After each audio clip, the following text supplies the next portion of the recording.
축복을 거래하지 말라. 하나님의 축복을 거래하지 말라라는 제목으로 말씀을 함께 나누겠습니다. 우리 인생에는 우리가 아무리 노력을 해도 바꿀 수 없는 것들이 있습니다. 성별을 바꿀 수 없고, 또 부모님을 바꿀 수 없고, 또한 우리가 한번 낳은 자녀는 마음에 들지 않는다고 해서 물을 수도 없고 바꿀 수도 없습니다. 피부색은 더더욱 바꿀 수 없을 뿐만이 아니라 우리의 외모, 얼굴 모양도 바꿀 수 없는 것이지요. 물론 의술이 많이 발달이 되어서 돈만 있으면 얼굴을 약간 고칠 수는 있어도 이 원판 불변의 법칙이 있기 때문에 큰 틀에 있어서 아마 큰 차이는 없을 것입니다. 우리가 태어난 나라도 바꿀 수 없고, 또 생머리가 곱슬머리로 또 바뀔 수도 없습니다. 또 한 가지는 태어난 순서를 바꿀 수 없지요. 첫째로 태어난 것이 불만이라고 해서 그걸 되물릴 수도 없습니다. 막내로 태어나서 좋은 옷은 다 언니들이 입고 나에게는 물려받는 옷만 있다. 그런 불만 때문에 첫째로 태어나려고 아무리 애를 써도 이 태어난 순서는 바꿀 수가 없는 것입니다. 집이나 자동차, 메고 다니는 핸드백, 값진 명품들, 이 모든 것들은 언제든 마음이 바뀌면 우리가 바꿀 수 있는 것들입니다.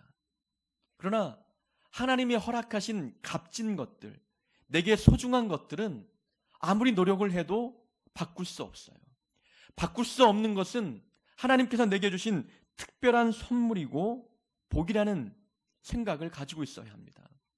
나를 장남으로 태어나게 하신 것은 하나님의 계획이 있었기 때문에 그 장남의 직분이 나에게는 큰 은혜가 되는 것이고 복이 되는 것입니다. 우리를 아들로 때로는 딸로 태어나게 하신 것 또한 하나님께서 특별한 가치가 있기 때문에 우리를 그 모습, 그 모양으로 만들어내시는 것입니다. 우리 힘으로 바꿀 수 없는 것은 하나님께서 주신 특별한 선물이라는 그런 분명한 믿음의 자세가 우리에게 필요합니다. 가장 어리석은 사람들은 이 바꿀 수 없는 것을 가지고 불평불만한다는 이런 사람들이야말로 가장 어리석은 사람들입니다. 나는 딸로 태어난 것이 너무나 불만입니다. 명절 때마다 고생하는 것이지요. 이것이 불만이 되어서 불평하고 원망한다 한들 이게 바뀌겠느냐라는 거예요. 원망하고 불평해서 바꿀 수 없는 것은 불평거리 할 수 없다는 겁니다. 그것만큼 어리석은 자가 없다는 것이지요. 우리가 불평하고 원망하는 내용들을 가만히 들여다보십시오. 무엇 때문에 불평하시고 또 원망하십니까? 우리가 불평한다고 해서 그 문제를 바꿀 수 있나요? 바꿀 수 없는 문제에 대해서는 불평할 필요가 없는 겁니다. 아무리 불평해도 바꿀 수 없는 것이라면 우리의 영적인 손해만 있을 수밖에 없는 거예요. 하나님께서는 우리에게 바꿀 수 없는 것을 주셨다면 그것은 특별한 선물이고 복이라고 하는, 그래서 하나님의 선물을 받아들이고 인정할 수 있는 믿음의 태도와 자세가 필요합니다. 오늘 본문에 에서와 야곱이 등장합니다. 우물을 잘 팠던 이삭의 쌍둥이 아들들이죠. 에서가 야곱보다 약간 먼저 태어났습니다. 이 야곱이 형의 발목을 붙잡고 태어날 정도로 이 두 아들은 어머니 뱃속에서부터 굉장한 경쟁과 다툼이 있었습니다. 형의 발목을 잡고 태어났던 야곱은 태어난 이후에도 계속해서 형의 인생의 발목을 붙잡습니다. 끝까지 태어난 이후에도 다툼과 갈등이 끊이지 않는 것이지요. 오늘 본문에 보면은 이 에서의 별명이 에돔이다라는 것은 에서의 후손들이 에돔 민족이 되는 거예요. 야곱의 후손은 이스라엘 민족이 되어서 이 에돔 족속은 이스라엘 민족들이 가나안 땅에 가는 데 있어서 끊임없이 걸림돌, 방해물이 된 족속들이었습니다. 그들은 태중에서부터 싸우더니 태어나서도 끝내 민족 간의 갈등을 유발한 민족의 조상들이 되었던 것이지요. 에서와 야곱은 하는 일이 달랐습니다. 에서 형은 사냥꾼이었지요. 몸에 털도 많았고 목소리도 굵었고 들과 산으로 뛰어다녔기 때문에 체격도 좋고 체력도 좋았습니다. 사냥을 즐겨했기 때문에 아버지가 에서를 더 사랑했지요. 근데 야곱은 형과 정반대의 캐릭터입니다. 조용한 사람이었습니다. 내성적이었습니다. 들과 산으로 뛰어다니는 것보다도 어머니와 함께 부엌일을 돕는 일을 더 즐겨했던 아들이었습니다. 그러니 아버지의 사랑보다 어머니의 사랑을 더 많이 받았던 인물인 것이지요. 이 야곱의 특징은 하나님의 복에 대한 그 소망이 더 컸습니다. 욕심이 많았던 것이지요.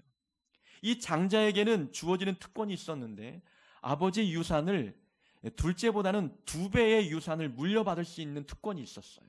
그만큼 육체적인 장자도 이러한 놀라운 그런 복의 선물들이 있는데 하나님은 하늘의 복, 영적인 복들도 이 장자에게 주셨습니다. 그만큼 장자는 물질적인 복뿐만이 아니라 영적인 복을 물려받을 수 있는 특권을 갖고 있는 직분이었어요. 어머니 곁에 머물면서 어머니로부터 장자의 특권에 대한 이야기를 들으니 이 야곱은 형이 받을 축복을 갖고 싶었습니다. 둘째로 태어난 것이 너무나 섭섭했던 것이지요. 그래서 성미가 급하고 사냥만 할 줄 알았던 그리 머리가 똑똑해 보이지 않은 이 형 에서를 속이기로 작정합니다.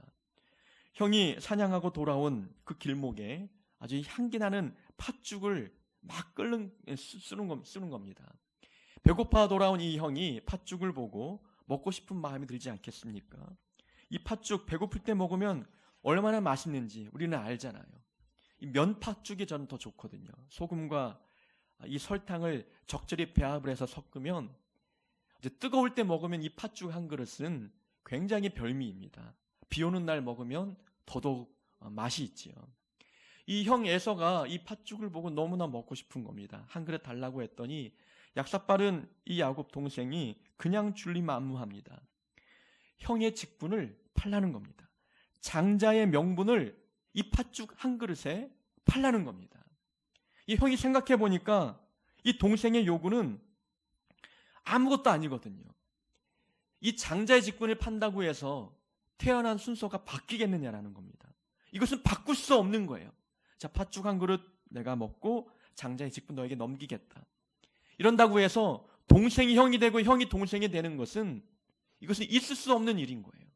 형이 생각하니 동생의 요구는 너무 어리석어 보입니다. 아, 팥죽 한 그릇 공짜로 먹겠구나 싶어서 그렇게 하겠다 약속합니다.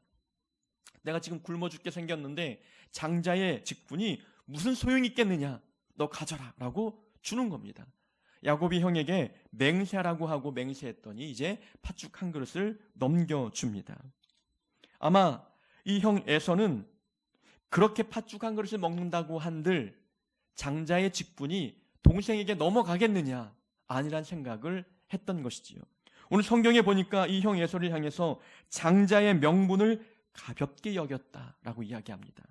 신약 성경에 보면은 이 에서의 행동을 망령된 자라고 표현합니다.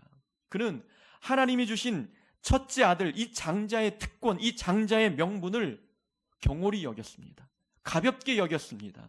하나님은 에서의 그 말을 들으셨어요. 내가 지금 굶어 죽게 생겼는데 장자의 명분이 무슨 소용이 있느냐, 너 가져라. 이 말을 하나님은 귀담아 들으시고 에서가 말한 대로 이 장자의 특권을 야곱에게 보내주었습니다. 에서는 안일하게 생각했습니다. 팥죽 한 그릇에 장자의 명분이 넘어가겠느냐, 있을 수 없는 일이라고 생각을 했던 것이지요. 그러나 우리는 기억해야 될 것은 하나님이 주시고자 하는 이 놀라운 복들은 소망하는 자가 얻는다는 거예요. 무조건 큰아들이라고 해서 자동적으로 그 복이 흘러가는 게 아니었습니다. 자, 아브라함을 향해서 하나님께서 복을 약속해 주셨잖아요. 아브라함을 선택하시고 너의 자손을 하늘의 별과 같이 바다의 모래같이 많게 하겠다. 이 복을 아브라함에게 주셨어요. 그럼 이 복을 큰아들이 물려받아야 되는데 아브라함에게는 2명의 아들이 있었어요. 우리는 이삭만 기억하지만 이삭보다 먼저 태어난 이스마엘이 있었습니다. 배다른 형제이긴 했지만 이스마엘이 장자였습니다. 그러나 하나님께서 아브라함에게 약속한 그 복이 장자에게 물려갔느냐? 그렇지 않았다는 거예요. 이삭에게 물려왔어요. 그리고 이삭의 2 아들 에서와 야곱 중에서 큰아들에게 물려간 것이 아니라 그 복이 야곱에게 갔습니다. 야곱에게는 12명의 아들이 있었어요. 그 12명의 아들 중에 큰아들 루벤에게 이 복이 간 것이 아니라 11번째 아들이었던 요셉에게 복이 흘러갔어요. 요셉의 2 아들 중에서도 하나님은 둘째 아들에게 복을 주셨어요. 성경의 복을 보면은 장자에게 주어지는 특권이 있었지만 하나님의 놀라운 영적인 복들은 장자가 가져간 적이 없었습니다. 다윗도 장자가 아니었어요. 하나님의 복을 사모하고 소망하는 자들, 하나님을 바르게 섬기는 자들, 그야말로 태어난 순서가 아니라 영적으로 거듭난 영적인 장자애들에게 하나님은 그 복을 허락해 주셨습니다. 에서는 안일하게 생각했던 거였어요. 나는 큰아들로 태어났으니 당연하게 아버지의 복도 물려받고 하나님의 복도 나에게 주어질 줄로만 생각했습니다. 우리는 하나님의 복을 소망하고 사모하는 마음들이 있어야 돼요. 그저 가만히 있으면 내 직분을 통해서 하나님께서 복을 그냥 자동적으로 내게 흘려주실 것이다 라는 안일한 생각을 버려야 합니다. 에서의 문제는 무엇이냐면 이 장자의 직분이 본인에게 얼마나 소중한 것인지 깨닫지 못했어요. 하나님이 허락하신 이 소중한 직분을 지켜내지 못했습니다. 삶의 우선순위에서 배고픔이 먼저였고 장자의 직분은 중요하지 않았습니다. 우리가 에서와 같은 실수를 범하지 않기 위해서는 우리는 삶의 중요한 순서를 정해내야 되는 거예요. 어떤 경우에도 양보하지 못할 중요한 것이 무엇인지를 꼭 마음에 정해놓고 살아야 합니다. 그것이 무엇인지를 우리는 분명히 기억해야 되는 것입니다. 저는 어릴 적 마음속에 나의 아버지는 목사다 라는 생각을 마음에 품고 살았어요. 그러다 보니까 같은 교회 다니는 남자친구들이 10명, 11명 되었어도 술, 담배 안 하는 친구는 저 혼자였어요. 다 이제 친구들끼리 모여서 이 단란주점에 가면은 분위기가 좋잖아요. 살던 곳이 고양동이었기 때문에 조금만 버스 타고 한 10분, 15분 가면은 송추가 나와요. 우리가 알잖아요. 송추는 이 겨울에 눈 온 거리를 걸으면 굉장히 좋습니다. 지금은 모텔들이 많이 들어서서 운치가 떨어지는데 그때 20살 정도 될 때에는 한적했어요. 전통 주막집들만 있었어요. 간간히. 그래서 눈 온 길 아무도 밟지 않은 그 눈 위를 걸어가는 재미도 있었고 또 눈을 털고 주막집을 딱 열고 들어가면은 그 원목에서 나오는 테이블에서 나는 향기와 동동주에서 품어나오는 향기들 또 도란도란 앉아서 얘기하는 이 분위기 그 분위기에 쉽게 빠질 수밖에 없는 거예요. 그런데 마음속에 우리 아버지는 목사다라는 생각 때문에 그 유혹들을 많이 이겨냈습니다. 나는 그리스도인이야. 우리 아버지는 목사야. 내가 목사의 그 길에 있어서 걸림돌이 되면 안 된다. 그걸 내 삶의 중요한 것으로 여기고 있었기 때문에 이 중요한 것을 다른 것과 바꾸지 않았던 것입니다. 우리는 삶을 살아가면서 중요한 것이 무엇인지를 마음에 정해놓고 살아야 됩니다. 하나님이 내 삶에 중요하다 생각하면 그 하나님이 중요한 것임을 기억하여서 어떤 것과도 바꾸지 않는 그 결정들이 우리 마음속에 있어야 되는 것입니다. 제 기도에도 중요한 순위가 있습니다. 하나님 앞에 말씀 사역이 가장 중요하기 때문에 하나님께 말씀을 보는 안목을 달라고 날마다 기도하죠. 그 다음에 영적인 분별력을 달라고 기도하고 또 기도의 은사를 달라고 기도하고 가족을 위해서 기도하는 거예요. 성도들을 위해서 기도할 때, 교회를 위해서 기도할 때는 성도들이 가장 우선순위입니다. 우리에게 가장 우선순위를 마음에 정해놓고 살아야 그것만큼은 바꾸지 않는 거예요. 기도 제목에도 우선순위를 딱 정해놓으면 바쁘고 분주할 때는 중요한 것만 기도하고 마치게 된다는 거죠. 목회에도 중요한 것들을 순서로 정해놓았습니다. 저는 달란트보다 충성이 중요하다고 여기며 중요성을 재능보다 충성에 두고 있습니다.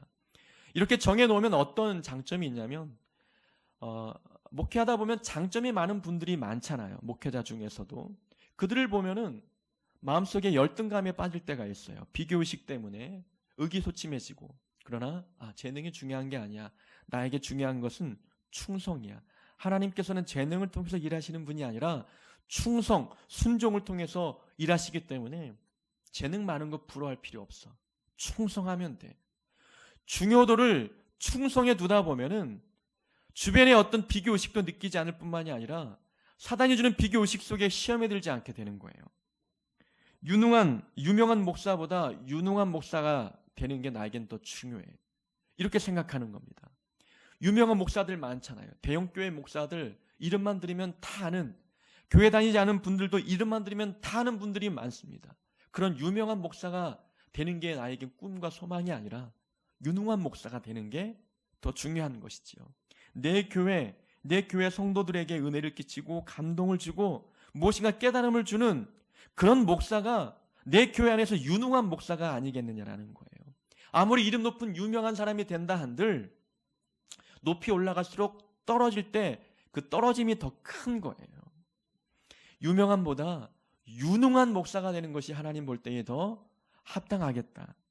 중요도를 어디에 두느냐에 따라서 우리의 삶이 달라지게 되는 것이지요. 그래서 유명한 목사가 되는 것보다 유능한 목사가 된다라고 할 때에 우리는 중요도를 유능함에 두기 때문에 어떤 유혹 앞에서도 내 자신을 지켜낼 수 있게 되는 것입니다. 외형적인 모습보다는 성품이 중요하다. 성과 지향보다는 과정이 중요하다. 일의 결과보다는 사람이 더 중요하다. 이러한 중요도를 마음에 정해놓고 목회를 하다 보면은 흔들림이 별로 없게 되는 것이지요. 간혹 어떤 환경이나 조건 때문에 마음이 흔들릴 때가 있지만 그럴 때마다 무엇이 중요한지, 내가 중요도를 어디에 두고 지금 목회하기를 결정했는지를 보는 거예요. 시험에 들 일도 없고 마음이 흔들림이 적다는 것입니다. 에서의 문제는 중요도가 없었어요. 삶의 우선순위를 정하지 않았습니다. 물론 그에게도 우선순위가 있었겠지만 하나님이 맡겨주신 장자의 직분이 중요하지 않았습니다. 우리는 영적인 것이 더 중요한 우선순위에 두어야 되는 겁니다. 하나님, 믿음, 예배, 기도, 이 모든 것들을 우선순위에 둘 때에 우리는 어떤 경우에도 중요하게 여겼던 부분들을 놓지 않게 되는 겁니다. 에서는 장자의 직분을 장난으로 여겼어요. 장난삼아 야곱에게 준 겁니다. 줘도 괜찮으니까, 바뀌지 않으니까 안일하게 생각을 했던 것이지요. 에서의 문제는 배고픔 때문에 장자의 직분을 팔았다는 것입니다. 팥죽 한 그릇에 말이죠. 장자의 직분이 영적으로 어떤 축복이 있는지를 알지 못했습니다. 아니, 알았다 치더라도 지금은 배고픔을 해결하는 것이 더 중요했습니다. 에서는 당장 눈앞에 있는 유익만을 쫓는 사람이었어요. 이 장자의 직분이 어떤 복을 몰고 올지 장래 일을 볼 수 있는 안목이 없었습니다. 장자의 특권, 그것은 지금의 배고픔의 문제를 해결해 주지 못하기 때문에 그에게 중요한 것은 배고픔의 문제를 해결해 주는 팥죽이 더 중요했습니다. 에서는 앞의 유익을 위해서 장래의 축복을 포기한 사람이에요. 우리는 에서와 같이 되지 않으려면 앞의 유익보다, 눈앞의 유익보다도 장래의 축복을 볼 줄 아는 자들이 되어야 되는 겁니다. 장래의 유익, 앞으로 다가올 영적인 복을 얻기 위해서 당장 눈앞의 유익을 포기할 줄 아는 자들이 되어야 되는 것입니다.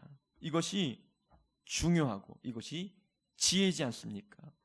많은 사람들은 당장의 눈앞의 문제가 중요하게 여깁니다. 눈앞의 유익이 더 커 보입니다. 하나님, 내 배고픔의 문제도 해결해 주지 못하는데 하나님이 무슨 대수냐? 믿음? 지금 내 가정의 문제와 물질의 문제와 개인의 문제도 해결해 주지 못하는 믿음이 무엇이 대수냐? 믿음이 몰고 올 축복을 보지 못하는 겁니다. 하나님이 허락하실 영적인 복에 대하여 깨닫지 못하는 것입니다. 지금 당장의 문제를 해결해 줄 돈이 중요해 보이고 지금 당장 내게 도움을 줄 사람의 손길이 더 중요해 보입니다. 앞의 유익을 위해서 장래 축복을 포기하는 사람들, 에서와 다를 바 없습니다. 이스라엘 백성들은 가나안 땅을 가면서 광야에서 끝없이 불평하고 끝없이 원망했습니다. 목마를 때 불평하고 배고플 때 원망했습니다. 그들은 지금 당장 먹을 것이 중요했습니다. 지금 목마름이 더 중요한 해결 과제였습니다. 가나안 땅이 중요한 게 아니었어요. 그들은 가나안 땅에 들어가면 젖과 꿀이 흐르는 놀라운 복들을 누릴 수 있는 축복권이 그들에게 있었지만 그들은 가나안 땅을 밟아보지도 못하고 광야에서 다 죽고 말았어요. 눈앞에 보이는 배고픔과 눈앞에 보이는 목마름을 해결하는데 급급했기 때문에 하나님과의 관계에 대해서 소홀했습니다. 눈앞의 유익을 쫓았기 때문이지요. 사울 왕도 마찬가지였습니다. 블레셋 민족과의 전투를 앞두고 빨리 사무엘 선지자가 와서 제사를 드려 주어야만 전쟁을 향해서 나아갈 텐데 사무엘 선지자가 기한이 차도 돌아오지 않는 겁니다. 적군들은 코앞에 다가왔고 아군들은 탈영하기 시작합니다. 두려움 때문에 도망갑니다. 이러한 진퇴양난의 위기에서 사울이 자기가 직접 제사를 인도해 버렸습니다. 눈앞에 보이는 이익이 더 중요합니다. 눈앞에 보이는 문제가 더 커 보입니다. 하나님 앞에 범죄한 이 행동 때문에 하나님은 사울의 왕권을 다윗에게 넘겨버리잖아요. 이 사건을 계기를 통해서 사울 왕은 왕권을 빼앗겨 버립니다. 하나님이 허락하신 놀라운 은혜와 유익들이 있음에도 불구하고 눈앞의 이익들, 군사들이 떠나가는 것을 막기 위해서 제사를 주도해 버립니다. 군사들은 지킬 수 있었지만 하나님이 떠나가 버리는 결과를 초래하게 되는 것이지요. 블레셋과의 전쟁에서 이겼는지는 모르지만 영적인 전쟁에서는 패배하고 말았습니다. 눈앞의 유익, 눈앞의 문제가 더 커 보였기 때문에 그렇습니다. 많은 사람들은 육적인 욕심을 위해서 영적인 특권을 소홀히 여깁니다. 육체의 문제가 더 커 보여서 영적인 문제들을 소홀히 여겨버리는 일들이 있다는 것이지요. 지금 당장의 문제를 해결하는데 급급하다면 하나님이 허락하시는 영적인 복을 소홀히 여길 수밖에 없는 거예요. 오늘 주보 칼럼에도 비슷한 내용들을 언급했습니다. 하나님은 광야를 통해서 우리를 훈련하시고 우리를 빚어가시고 만들어가는 것이 목적인데 우리는 인생의 광야는 많은 것들이 결핍되어 있기 때문에 너무나 부족한 게 많습니다. 그래서 달라고 하고 요구하고 얻으려고만 하는 겁니다. 얻는데 급급하다 보니까 제대로 훈련받지 못하는 거예요. 제대로 훈련받지 못하면 하나님께서 믿음의 그릇을 준비하지 않은 자에게 어찌 하늘의 복들을 담아주시겠느냐라는 것입니다. 지금 당장 부족한 것 때문에 하나님을 원망하거나 지금 필요한 것 때문에 영적인 복을 뒤로하고 지금 필요한 것들을 얻기 위해서 애쓴다면 우리도 눈앞의 유익을 위해서 장래 축복을 포기하는 에서와 같은 자들입니다. 에서는 장자의 직분을 팥죽 한 그릇에 팔았습니다. 손해보는 거래를 했던 것이지요. 팥죽 한 그릇 조금 참고 본인이 잡아왔던 짐승을 갖고 요리해 먹어도 되고 아니면 잡아온 짐승이 없었다면 어머니를 통해서 요리를 해서 먹어도 될 법한데 손해보는 장사를 지금 에서가 하고 있는 겁니다. 우리는 보통 거래를 할 때 손해보는 거래를 잘 하지 않잖아요. 물건을 사러 가도 정찰제가 붙여있지 않는 그런 옷을 살 때에는 좀 깎잖아요. 그래서 파는 손님도 깎을 걸 예상을 해서 어느 정도의 가격을 붙여서 이제 팝니다. 그래서 동대문 같은 데 가서는 제 가격 주고 다 사면 좀 손해를 봅니다. 그래서 동대문에 갈 때에는 저는 꼭 동행을 해요. 우리 5 식구 중에서 제가 제일 잘 깎거든요. 그래서 가면은 주차비를 뽑아오거나 5명 먹을 수 있는 식사비를 뽑아옵니다. 그래서 제가 없는 틈에 물건을 사면 굉장히 아까운 거예요. 얼마에 샀냐고 물어보고 더 500원이라 더 깎아야 되는데 1,500원이라 더 깎아야 되는데 라는 얘기를 하는 것이지요. 그만큼 손해보지 않으려는 마음들이 우리에게 다 있는 거예요. 거래를 하려면 손해를 안 봐야 되는데 에서는 영적인 거래에 있어서 손해보는 장사를 하고 있는 거예요. 우리는 선택의 순간에 놓일 때가 많지요. 선택의 순간에 이것을 선택하기 위해서 하나를 놓아야만 합니다. 이것은 눈에 보이지 않는 어떤 거래가 마음속에서 이루어지고 있는 거예요. 이런 눈에 보이지 않는 거래 속에서 우리가 무엇을 선택해야 되느냐?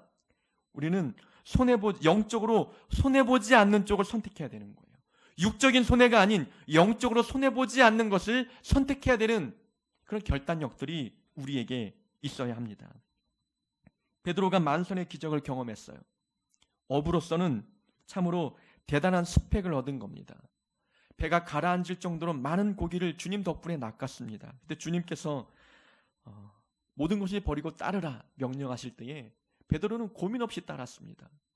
지금 주님을 따르는 것이 내게 더 유익이 되는지 아니면 남아서 잡은 고기를 팔아서 부유하게 사는 것이 더 유익한지 베드로는 고민 없이 잡은 고기도 버리고 그물도 버리고 배도 버리고 주님을 따랐습니다.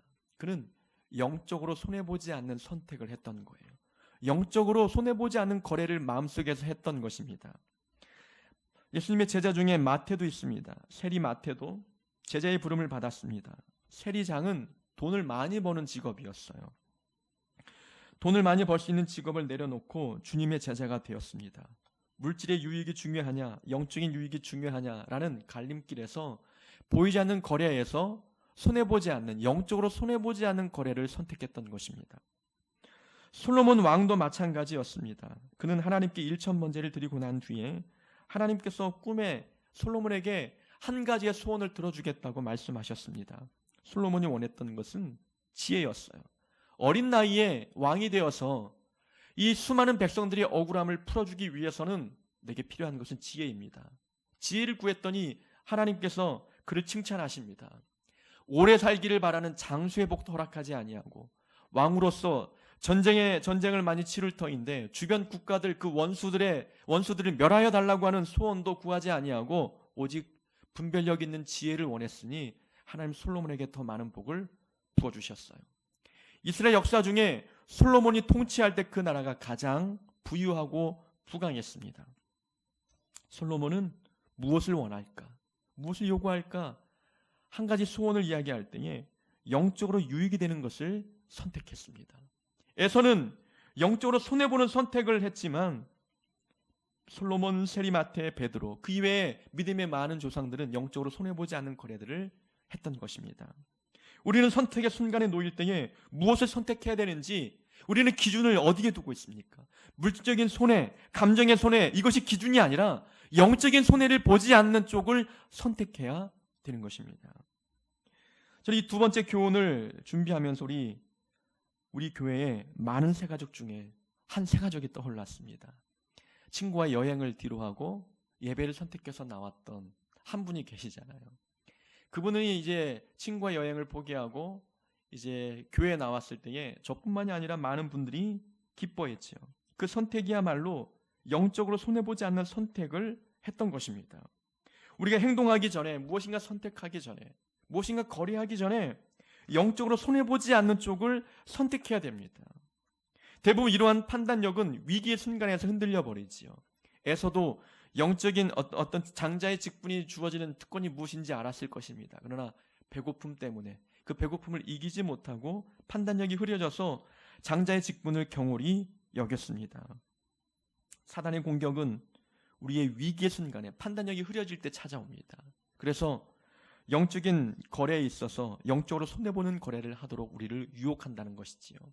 어떤 선택의 순간에서 영적으로 손해보지 않는 쪽을 꼭 선택하기를 원합니다. 그럴 때 하나님께서 우리에게 기대 이상의 은혜와 하늘의 기쁨들 우리에게 허락해 주십니다. 서두에 말씀드린 것처럼 에서는 본인이 장자의 직분을 넘긴다고 한들 그게 넘어가겠느냐라는 안일한 생각을 했습니다. 그렇게 말한들 장자권이 너에게 넘어가겠느냐? 태어난 순서를 어찌 바꾸겠느냐? 그렇게 생각했습니다. 그런데 하나님은 에서의 말을 들으시고 말한 대로 결과를 허락해 주셨어요. 배고파 죽겠는데 장자의 직분이 무슨 소용이 있겠느냐? 하나님 그 말을 들으시고 정말 장자의 직분이 에서에게는 소용이 없는 것처럼 만들어 버리셨어요. 큰아들로 태어났지만 야곱이 형을 속이고 아버지 축복을 받잖아요. 몸에 털을 바르고 목소리도 굵게 내고 눈이 침침해버린 이 아버지 앞에 나타나서 어머니가 해준 짐승을 통해서 요리를 해가지고 아버지께 드리면서 사냥해서 가지고 온 요리라고 이야기합니다. 목소리를 들어보니 에서가 아닌 것 같은데 감기가 걸렸다고 거짓말합니다. 그래서 아버지는 에서에게 내릴 축복을 야곱에게 내려주지요. 에서가 사냥을 끝나고 돌아왔을 때 이미 야곱이 모든 축복 기도를 다 받아가 버립니다. 그래서 에서가 부탁하는 것은 남은 축복이라도 달라는 겁니다. 찌꺼기라도 남아있으면 달라는 이야기를 했던 것이지요. 큰아들로 태어났지만 그가 말한 대로 장자의 직분이 무슨 소용이 있느냐 말했던 것처럼 껍질만 장자의 직분이지 내용이 없고 복이 없었습니다. 말한 대로 되었습니다. 우리는 그래서 함부로 말하지 말아야 됩니다. 그리스도인들에게는 말의 권세가 있다는 겁니다. 우리 말에는 힘이 있는 겁니다. 말한 대로 되어지는 겁니다. 죽고 사는 것이 혀의 권세에 달렸다. 잠언의 말씀입니다. 죽고 사는 것이 혀의 권세에 달렸다. 또 배를 보라. 그렇게 크고 광풍에 밀려가는 것들을 지극히 작은 키로 사공의 뜻대로 운전하나니. 야고보서의 말씀입니다. 큰 배가 광풍에 휩쓸려 가는데 작은 키 하나를 가지고 방향을 잡는다는 거예요. 이 키가 우리의 혀라는 겁니다. 우리의 말이라는 겁니다. 우리 입에서 나오는 말이 삶의 방향을 결정한다는 거예요. 어떻게 말하느냐에 따라서 삶의 방향이 정해진다는 것입니다. 그렇다면 우리가 함부로 말할 수 없는 거예요. 가나안 땅을 정탐하고 온 12명의 정탐꾼 중에서 10명은 가나안 땅을 밟지 못했어요. 왜냐하면 그들이 말한 대로 되었기 때문입니다. 그 가나안 땅에 거민이 살고 있는 것을 보고 우리는 그들과 싸워 이길 수 없다. 우리는 그들에 비해서 메뚜기와 같다. 차라리 광야에서 죽었더라면 좋았을 텐데. 그 말한 대로 그들은 광야에서 죽게 됩니다. 그러나 2명의 정탐꾼 여호수아와 갈렙만 가나안 땅에 들어갔습니다. 그들이 말한 대로 들어간 것이지요. 여호와께서 우리를 기뻐하시면 우리를 그 땅으로 인도하여 들이시고 그 땅을 우리에게 주시리라. 우리가 싸우면 하나님이 승리케 하실 것이고 그들은 우리의 밥이 될 것이다. 말한 대로 되었습니다. 그러니까 우리가 어떻게 말하느냐에 따라서 말한 대로 삶의 방향이, 인생의 방향이 결정이 되어집니다. 성도의 입에는 권세가 있다는 것입니다. 하나님 우리의 말을 들으시고 그 말대로 행하십니다. 그러니 우리 자신에게도 비하하는 말, 폄하하는 말, 불평불만하지 말아야 될 것이고 특별히 부모들은 자녀에게 함부로 말해서는 안 되는 것입니다. 부모의 말이 자녀의 삶의 방향을 결정하기 때문에 그렇습니다. 위로하고 격려하고 축복하는 말을 해야 되는 거예요. 배우자끼리도 마찬가지입니다. 부모에게도 마찬가지이지요. 저는 TV를 보면서 예능 프로를 즐겨보는데 집사부일체라는 프로가 있어요. 지난번에 신혜라가 나와서 이제 사부 역할을 하는데 이 신혜라 차인표 부부는 입양 자녀를 두고 있는, 그래서 그리스도의 사랑을 실천하고 있는 기독교 부부입니다. 이 신혜라가 TV에 나와서 그 연예인들에게 이야기합니다. 그래서 본인 2딸을 입양했는데 그 딸에게 늘 이야기한다는 거예요. 앞으로 커서 친부모를 만나면, 친엄마를 만나면 정말 태어나게 해주셔서 감사하다고 인사하라고 이야기하는 거예요. 그러니까 많은 사람들의 인식 중에서 이 입양 아들은 버려진 아이들이라고 하는 인식을 갖고 있다고 하는데 신나라의 생각은 달랐어요. 이 아이들은 버려진 아이들이 아니라 지켜진 아이들이라는 거예요. 엄마가 이 아이를 지울 수 있는 상황이었지만 끝까지 지켜냈다는 거예요. 죽일 수 있는 아이들을 끝까지 목숨 걸고 엄마가 지켰기 때문에 이 아이들이 세상에 태어났다는 겁니다. 그래서 버려진 아이들이 아니라 지켜진 아이들, 엄마가 목숨 걸고 지켜낸 아이들이라고 하는 이야기들을 자녀에게 해주고 있는 거예요. 그러니까 엄마가 이 자녀에게 너는 버려진 아이야 라고 말하는 것과 너는 엄마가 끝까지 한 생명을 갖고 자기 목숨을 걸고 지켜낸 아이라고 하는 이야기를 해줄 때에 어떤 이야기를 듣고 자란 아이가 올바르게 자라느냐라는 것입니다. 부모의 말도 자녀의 삶의 방향을 결정해 줍니다. 우리 인생도 내가 말한 대로 가게 되어 있습니다. 그래서 믿음의 말을 해야 되는 것이고 긍정적인 말을 해야 되는 것입니다. 하나님은 우리의 말을 들으시고 우리가 말한 대로 우리 삶을 이끌어 가시기 때문에 그렇습니다. 장자의 직분이 무슨 소용이 있느냐 말한 것처럼 하나님이 무슨 소용이 있느냐. 지금 내 삶의 문제도 해결해 주지 못하는데 내 코앞에 있는 이 물질의 문제 해결되지 못했는데 하나님이 무슨 소용이 있고 믿음이 무슨 소용이 있고 예배관들 무엇이 달라지겠느냐. 그러면 정말 그렇게 말한 대로 하나님이 그 사람에게는 소용이 없어집니다. 믿음이 그 사람에게는 능력을 행하지 못하게 되는 것입니다. 예배 와도 그 예배가 그에게는 어떤 은혜도 어떤 감동도 주지 못합니다. 말한 대로 그렇게 되어지는 것이지요. 나는 하나님 한 분이면 돼 라는 고백을 하면 정말 하나님 한 분이 내 인생을 책임지시는 것입니다. 문제를 만나면 기도하면 돼. 그럼 하나님께서 내 기도를 들으시고 정말 기도하면 되는 것처럼 그렇게 결과를 우리에게 허락해 주십니다. 시험에 들고 낭망하고 좌절하고 두려워할 때에 하나님 말씀 들으면 돼. 말씀 읽으면 돼. 말씀 묵상하면 돼. 그러면 말씀 들을 때마다 읽을 때마다 묵상할 때마다 그 말씀 한마디 한 구절이 내 마음을 읽어내는 것입니다. 내 감정을 바꾸어주고 생각을 변화시키는 겁니다. 하나님께서 내 말을 들으시고 그렇게 결과를 우리에게 선물로 허락해 주셨기 때문에 그렇습니다. 그리스도인의 말에는 권세가 있습니다. 함부로 말하지 말아야 하는 것입니다. 복은 사모하는 자에게 주어집니다. 물론 야곱이 형을 속인 것은 잘못된 방법이지요. 그 잘못된 방법을 선택했기 때문에 야곱도 인생의 고난을 겪게 됩니다. 만나지 않아야 될 고난을 만나게 되는 것이지요. 그러나 야곱의 장점은 하나님의 은혜를 사모하고 하나님의 복을 욕심냈다는 거예요. 이러한 자들에게 하나님은 은혜와 복을 허락해 주십니다. 우리에게는 성도라는 거룩한 직분이 있습니다. 하나님의 자녀라고 하는 중요한 직분을 우리에게 맡겨주셨어요. 이 성도의 직분, 집사의 직분, 또한 하나님의 자녀된 이 특권, 이 권세를 가벼이 여기지 말아야 합니다. 하나님 이 직분을 통해서 우리에게 하늘의 은혜와 또 야곱이 받은 복, 아브라함이 누린 복, 이삭이 누린 복, 요셉과 그 수많은 믿음의 조상이 누린 복들을 우리에게 허락해 주십니다. 우리에게 주어진 이 직분을 소중하게 여기는 복된 자녀 되기를 주의 이름으로 축원합니다.